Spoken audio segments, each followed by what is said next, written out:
Everyone, आज मैं आपको 2023 के एनुअल एग्जामिनेशन को देखते हुए हिंदी का वस्तुनिष्ठ प्रश्न आप लोगों के लिए काफ़ी इम्पोर्टेंट प्रश्न का सिलेक्शन किया हूं काफ़ी मेहनत के बाद।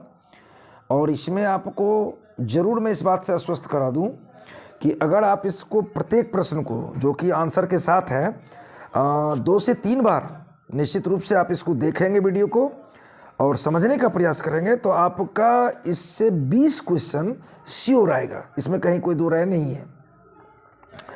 आइए अब हम वस्तुनिष्ठ प्रश्न के पहले प्रश्न का जिक्र करें। तो पहले प्रश्न का जिक्र करें तो इसमें आपको पहला प्रश्न है बातचीत।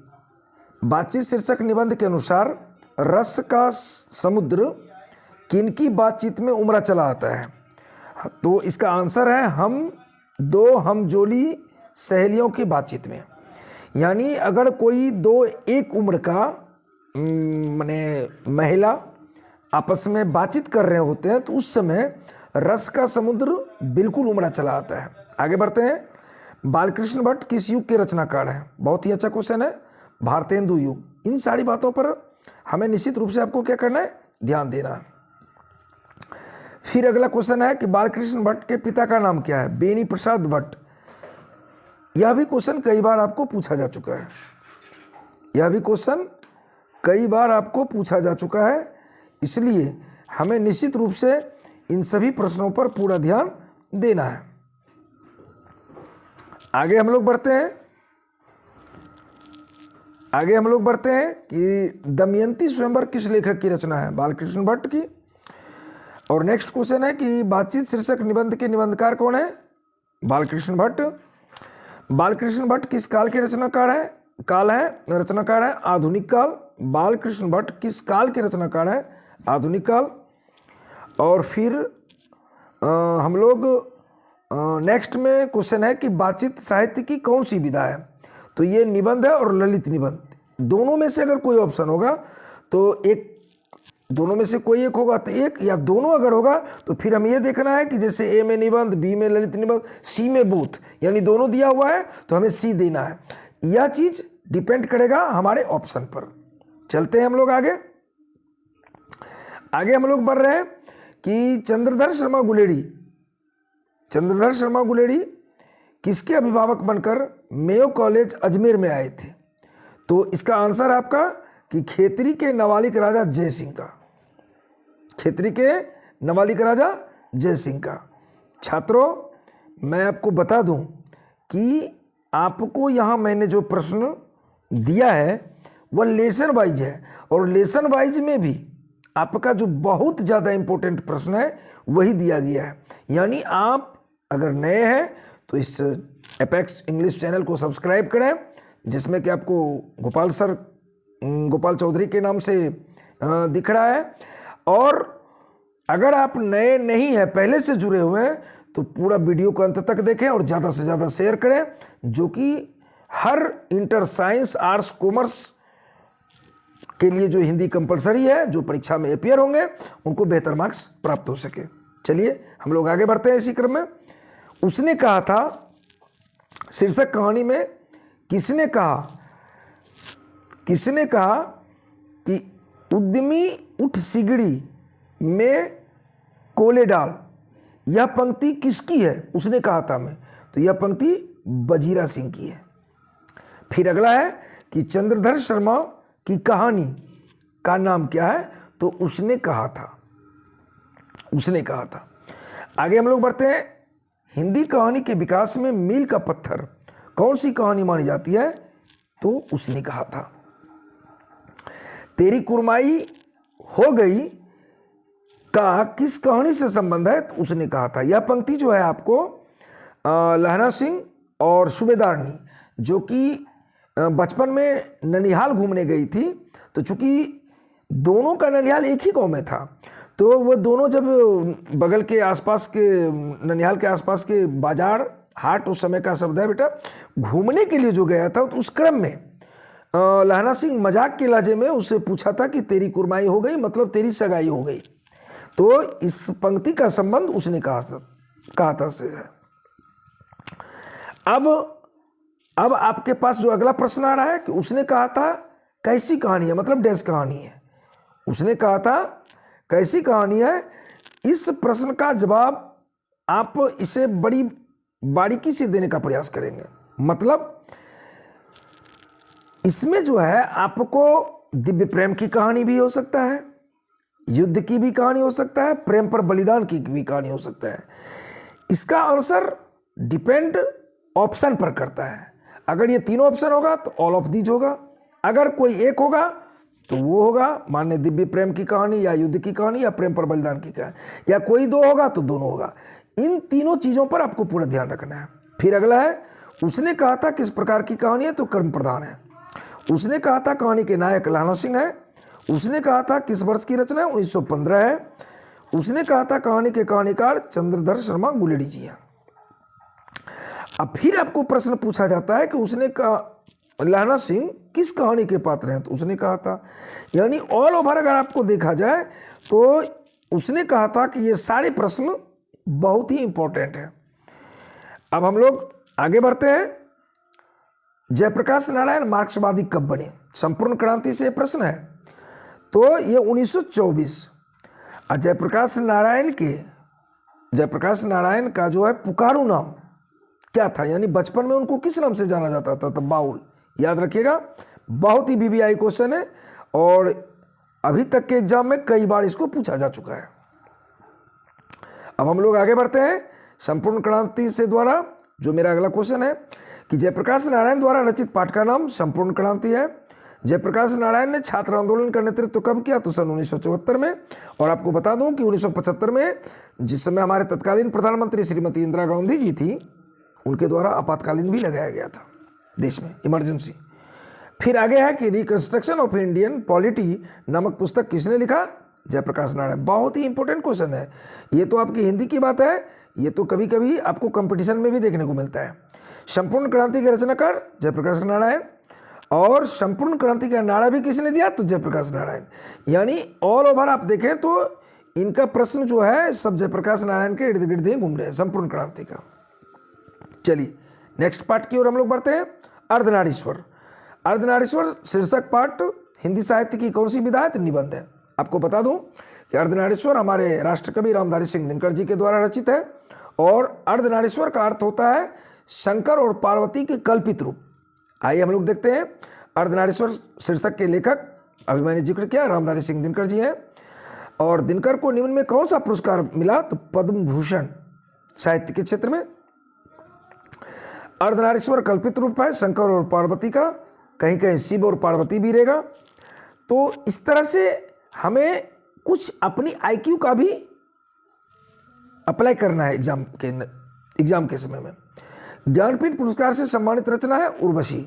उर्वशी इन्हीं की रचना है और बहुत ही इंपॉर्टेंट और चर्चित रचना है।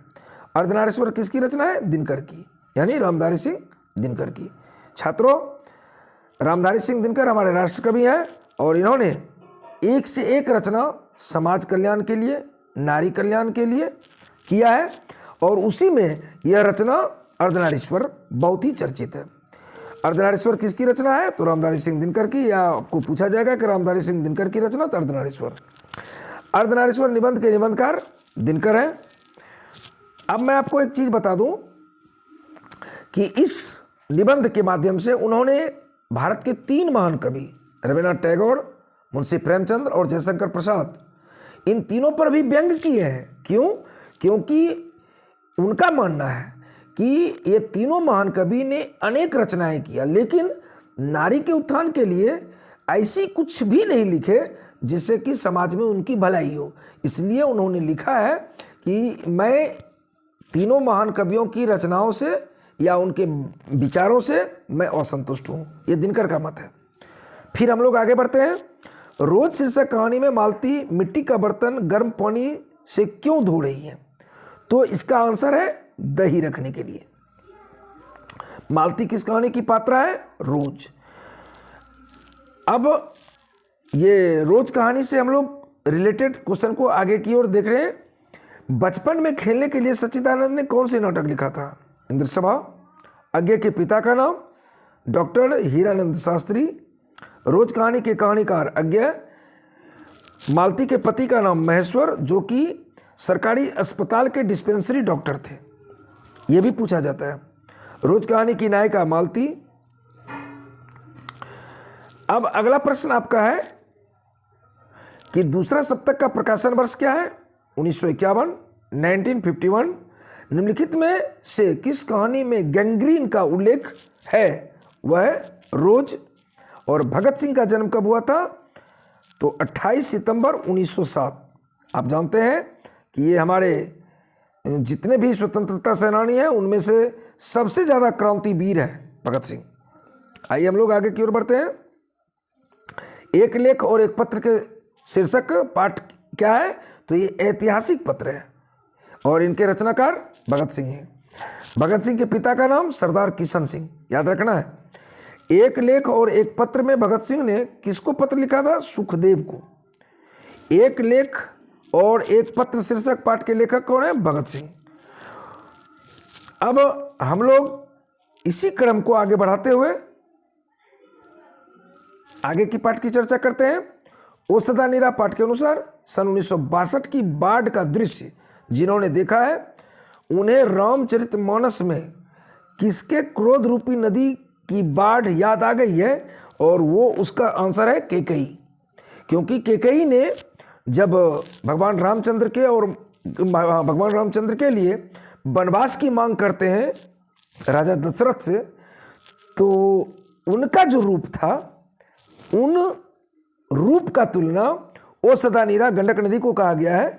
1962 का जो बाढ़ दृश्य जिन्होंने देखा है दोनों से तुलनात्मक है। माने जो ओ सदा नीरा यानी गंडक का 1962 में बाढ़ का दृश्य था भयावह, सेम वैसा ही ये त्रेता युग में रामचरितमानस की जो रचना हमारे तुलसीदास ने की है तो उनमें कैकेयी के रूप को देखा गया। आगे बढ़ते हैं। ओ सदा नीरा पाठ के अनुसार गांधी जी ने आश्रम विद्यालय कहाँ स्थापित किया था? इसका सही आंसर है बरहरबा, मधुबन और भीतिहरबा। ये चंपारण में है, जहाँ गांधी जी की इच्छा थी कि यहाँ के बच्चे मुफ्त में सही शिक्षा प्राप्त करें और शिक्षा के साथ साथ संस्कृति का भी ज्ञान उनको। आइए हम लोग आगे की ओर बढ़ते हैं। और इनके जो शिक्षक थे वो पंडुलिक जी थे। ओ सदा नीरा किस विधा के अंतर्गत आता है? ये भी निबंध है। फिर आगे की ओर हम लोग चलते हैं इसी कड़ी में। ओ सदा नीरा शीर्षक निबंध में वर्णित मन कैसा ताल है? तो गहरे और विशाल। बहुजन संप्रेषण के माध्यम पुस्तक किसने लिखी थी? जगदीश चंद्र माथुर ने। ओ सदा नीरा शीर्षक निबंध के लेखक जगदीश चंद्र माथुर। आगे की ओर बढ़ते हैं।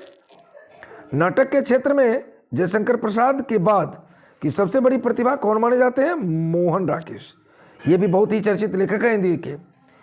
मोहन राकेश किस आंदोलन के प्रमुख हस्ताक्षर थे? तो नई कहानी के आंदोलन के। सिपाही की माँ। सिपाही की माँ बहुत ही इंपॉर्टेंट क्वेश्चन है, जरा सा ध्यान दीजिएगा। सिपाही की माँ शीर्षक पाठ में हड्डियों का चलता फिरता ढांचा कौन है? तो दीनू कुमार। चूंकि दीनू कुमार देखने में ऐसे ही लगते थे इसलिए उनको किनसे तुलना किया गया कि हड्डियों का चलता फिरता ढांचा। मोहन राकेश का बचपन का नाम मदन मोहन गुगलानी, याद कीजिएगा, बहुत ही अच्छा क्वेश्चन है। सिपाही की माँ के रचयिता मोहन राकेश। छात्रों निश्चित रूप से मैं आपको बार बार ये याद दिला दूं कि अगर आप नए हैं तो चैनल को सब्सक्राइब करें, लाइक करें, बेल आइकन को दबाएं और अगर आप पहले से जुड़े हुए हैं तो पूरा वीडियो जरूर देखें। आपको इससे श्योर 20 क्वेश्चन आएगा निश्चित रूप से, इसमें कहीं कोई डाउट नहीं। मोहन राकेश रचित नाटक संग्रह आषाढ़ का एक दिन, बहुत ही बीबीआई क्वेश्चन है, बहुत ही बीबीआई। कहता फौजी वहां लड़ने के लिए है, वे भाग नहीं सकते और जो फौज छोड़कर भागता है उसे गोली मार दी जाती है। उपयुक्त उदाहरण किस पाठ से लिया गया? सिपाही की मौत से। बिल्कुल सही बात है। अब अगला क्वेश्चन है आपका कि रंगून कहाँ है? तो बर्मा में। रंगून जगह का नाम है जो कि बर्मा में है। 20वीं सदी में प्रगीतात्मक का दूसरा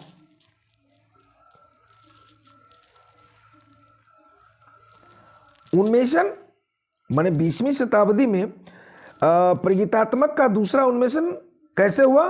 तो रोमांटिक उत्थान के साथ।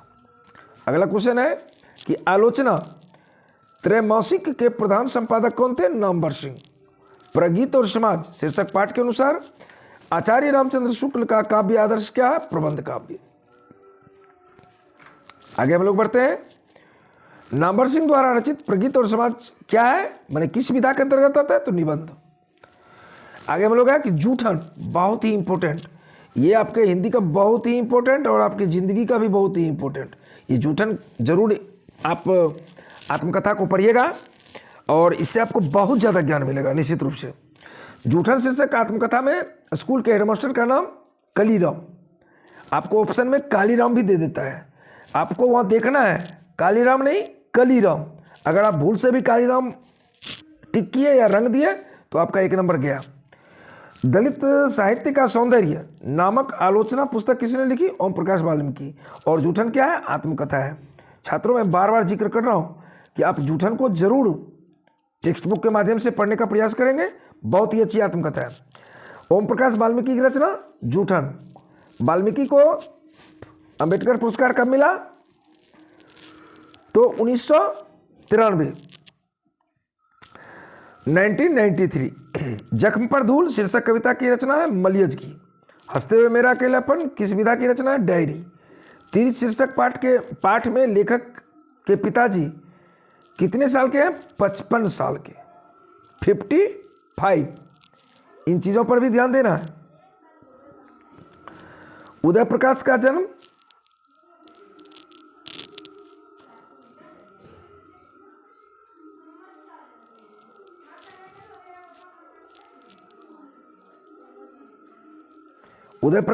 कब हुआ था? 1 जनवरी 1952। तिरिच किस प्रकार की रचना है? आधुनिक त्रासदी।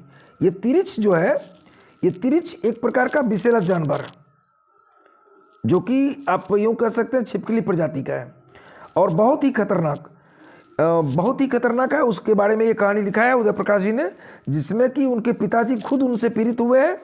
वो और शहर की जो ये मौजूदा हालात है, लोग इतने व्यस्त हैं कि कोई किसी का देखभाल या यूं कहें कि उम्र का या आदमी का कद्र नहीं करना चाहते हैं, मतलब समय के अभाव के चलते, उस पर भी उन्होंने व्यंग किया है। तिरिच कहानी के कहानीकार हैं उदय प्रकाश हैं। C.W. लीडबेटर किनमें विश्व शिक्षक का रूप देखते हैं? जे कृष्णमूर्ति। बहुत ही अच्छा क्वेश्चन है। शिक्षा पाठ के अनुसार सत्य की खोज तभी संभव है जब स्वतंत्रता हो। BBI, ध्यान दीजिएगा। यानी इस लेसन का कहना है कि अगर आप शिक्षा के अनुसार या शिक्षा ग्रहण करने के साथ साथ सत्य की खोज करते हैं तो यह तभी संभव है जब आप पूर्णतः फ्रीडम है। लीडबेटर की नज़र में जे कृष्णमूर्ति क्या थे? विश्व शिक्षक। बहुत ही अच्छा क्वेश्चन। विश्व शिक्षक के रूप में वो जाने जाते थे। आइए आगे की ओर बढ़ते हैं। अगला प्रश्न है कि जे कृष्णमूर्ति का पूरा नाम जिद्दू कृष्णमूर्ति, याद रखिएगा, कहीं कहीं जिद्दी लिख देता है और हम लोग या तो कहिए कि ओवर कॉन्फिडेंस, हड़बड़ाहट में है, या सरसरी निगाह से देखे जो मन में आया अपना रंग दिए। जिद्दू कृष्णमूर्ति, ध्यान रखिएगा। शिक्षा निबंध के निबंधकार जे कृष्णमूर्ति, जिनका पूरा नाम जिद्दू कृष्णमूर्ति है।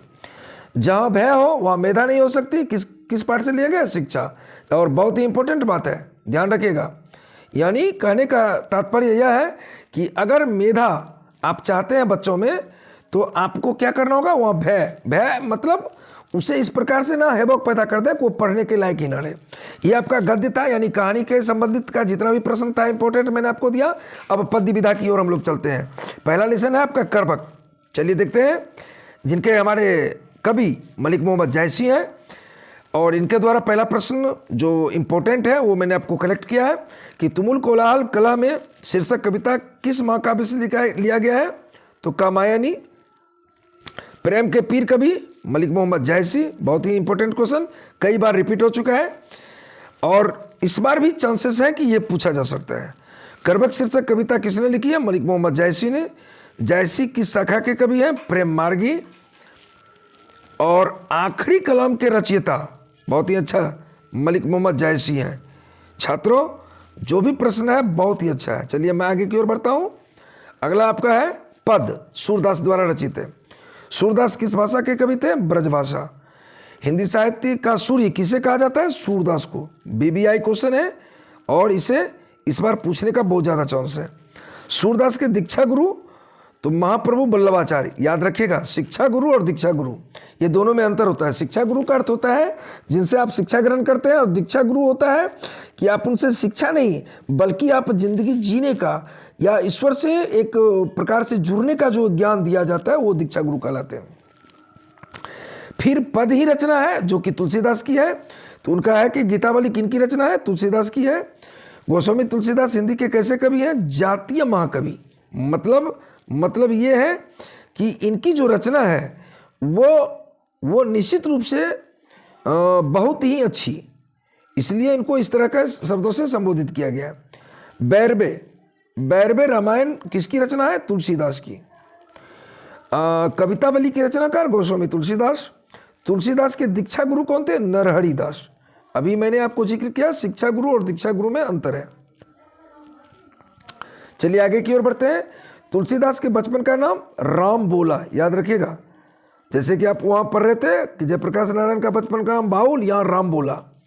भगवान श्री कृष्ण किस कवि के पूज्य है? सूरदास के। अब हम लोग आगे की ओर बढ़ते हैं। हिंदी साहित्य का सूर्य किसे कहा जाता है? सूरदास को। यानी जो क्वेश्चन इंपॉर्टेंट है उसको रिपीटेशन में डाला गया है कि आपकी नजर दोबारा भी पड़े उस पर। तुलसीदास की पत्नी का नाम रत्नावली, ये चर्चित कहानी है, आप जान रहे हैं इनको। साहित्य लड़ी किनकी रचना है? तुलसीदास की साहित्य लड़ी। और अगला लेसन है छप्पे, जिनके कवि है नाभादास। नाभादास किसके समकालीन थे? तो गोस्वामी तुलसीदास के। ऐसा क्वेश्चन बार बार पूछा जाता है, गोस्वामी तुलसीदास के। अब हम लोग आगे की ओर बढ़ते हैं। अगला क्वेश्चन है कि नाभादास का काव्य रचना क्षेत्र है वृंदावन। भक्तमाल किनकी रचना है? नाभादास। नाभादास के दीक्षा गुरु कौन है? स्वामी अग्रदास। आपकी पाठ्यपुस्तक में नाभादास की कविता किन दो कवियों के बारे में? कबीरदास और सूरदास।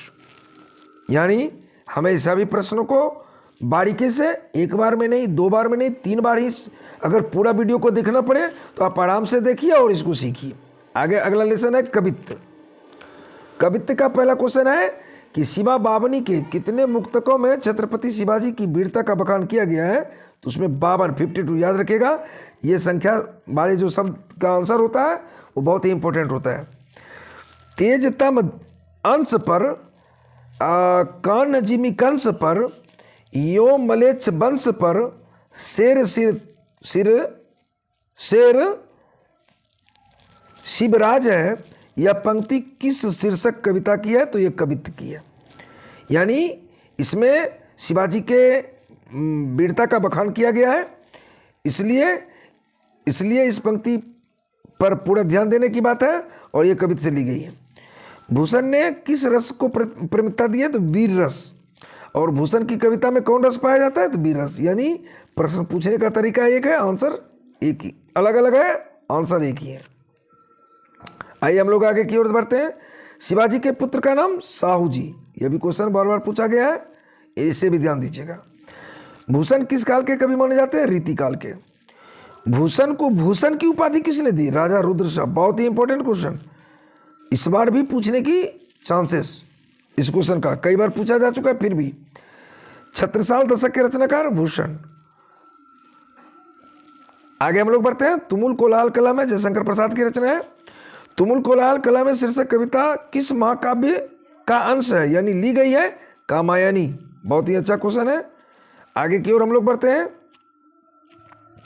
जयशंकर प्रसाद का महाकाव्य कामायनी। जयशंकर प्रसाद की नाट्य कृति ध्रुव स्वामिनी। तुमुल कोलाहल कला में किसकी रचना है? जयशंकर प्रसाद की। जयशंकर प्रसाद के नाटकों का नाम चंद्रगुप्त, ध्रुव स्वामिनी, कामना, प्रायश्चित, राजश्री विशाखा। ये बहुत ही चर्चित नाटक है, इसलिए मैंने इन सबों का नाम दे दिया है। अगर आपको कोई एक भी ऑप्शन मिले तो आप इसको आराम से बना सकते हैं। अगला है पुत्र वियोग, सुभद्रा कुमारी चौहान की बहुत ही अच्छी कविता। झरना शीर्षक काव्य संकलन किस कवि की रचना है? जयशंकर प्रसाद की। आगे हम लोग बढ़ते हैं। सुभद्रा कुमारी चौहान।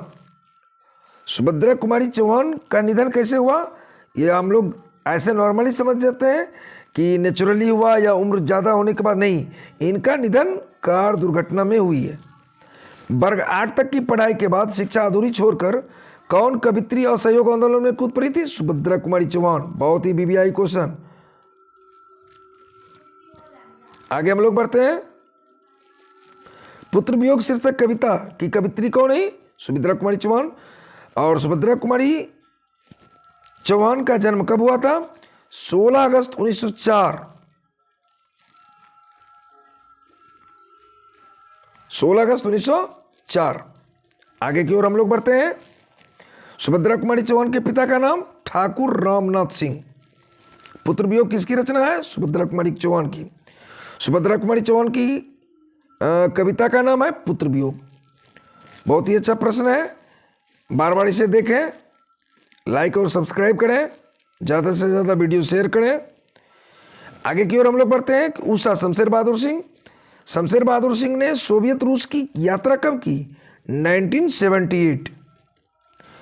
नील जल में या किसी गौर झिलमिल दे जैसे हिल रही हो, यह पंक्ति किस कविता की है? उषा। उषा कविता के। बहुत अच्छी प्रश्न, बहुत ही बार बार पूछा गया है प्रश्न, ध्यान से इसको पढ़ें। कवियों का कवि किस कवि को कहा गया है? शमशेर बहादुर सिंह। बीबीआई।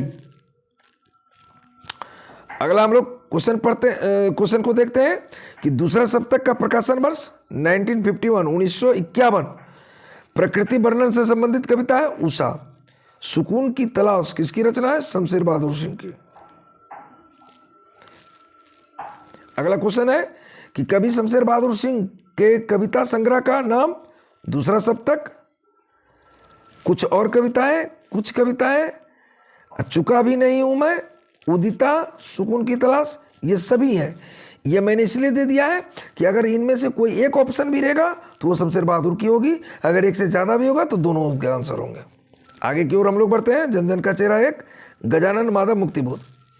गजानन माधव मुक्तिबोध अपने रचनात्मक जीवन में किन दो प्रधान वैश्विक विचारधाराओं के संसर्ग में आए थे?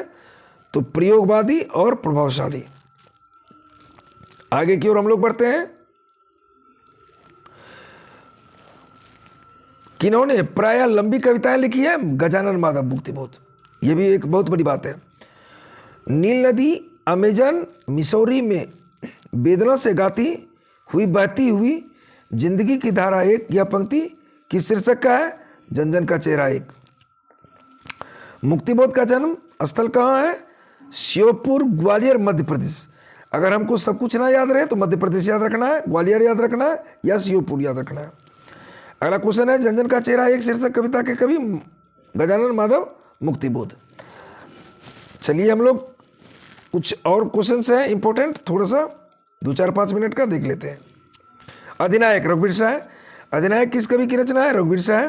रघुवीर शाह का जन्म लखनऊ में। रघुवीर शाह के पिता का नाम क्या था? हरदेव शाह। और लिखने का कारण किस कवि की रचना है? रघुवीर शाह। आगे की ओर बढ़ते हैं। अधिनायक शीर्षक कविता किस कविता संग्रह से ली गई है? आत्महत्या के विरुद्ध। बहुत ही बीबीआई क्वेश्चन है, निश्चित रूप से इसे देखें।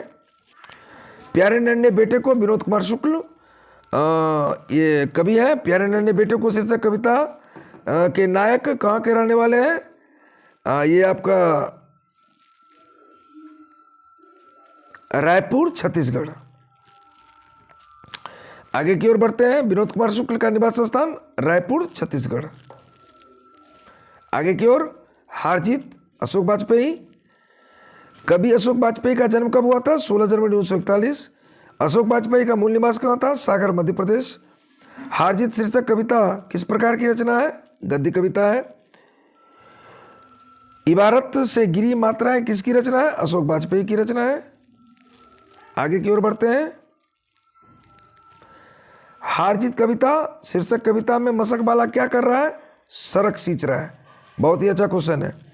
अशोक वाजपेयी ने कहाँ रहकर स्वतंत्र लेखन किया? दिल्ली में रहकर। किसकी विजय हुई? नागरिकों की। किस पाठ से ली गई है? यह हारजीत से ली गई है। अशोक वाजपेयी का जन्म कब हुआ था? 1941 में। हारजीत कविता किस कविता संग्रह से ली गई है? कहीं नहीं वही, यह कविता संग्रह है। बहुत ही अच्छा क्वेश्चन है, ध्यान दीजिएगा। गांव का घर, ज्ञानेंद्र पति। गांव का घर शीर्षक कविता के अनुसार पंचायती राज में कौन खो गए थे? पंच परमेश्वर। मतलब कौन खो गए? पंच परमेश्वर। मतलब अब पंचायती राज में पंच मिलते ही नहीं है, जो कि एक समय ईश्वर का रूप हुआ करते थे। सर्कस का प्रकाश बोलुआ शहर से कितनी दूर से आने वाला? 10 कोस दूर। बहुत ही अच्छा क्वेश्चन है, बार बार पूछा जाता है। ज्ञानेंद्र पति किस प्रशासनिक पद पर थे? कारा अधीक्षक। पंचायती राज में कौन खो गया था? पंच परमेश्वर। चूंकि इसको रिपीट करने का यही उद्देश्य है कि आप इसे ध्यान से देखें। ज्ञानेंद्र पति की कविता कौन सी है? गांव का घर। गांव का घर किस कविता संग्रह से ली गई है? संशयात्मक। कवि ने कहा क्या है? कविता संग्रह। छात्रों, अब आपको मैं बता दूं कि यह सारे प्रश्न यानी गद्य और पद्य मिला करके जो काफ़ी महत्वपूर्ण है वही मैं आपको दिया हूं, जिससे कि कम समय में आप बेहतर मार्क्स प्राप्त कर सकें। तो मैं पुनः आपको एक बार याद दिला दूं, अगर आप नए हैं तो चैनल को सब्सक्राइब करें, और नहीं तो पूरा वीडियो देखें और 20 का 20 मार्क्स आप अपने एनुअल एग्जामिनेशन में लाएं। थैंक्स, धन्यवाद।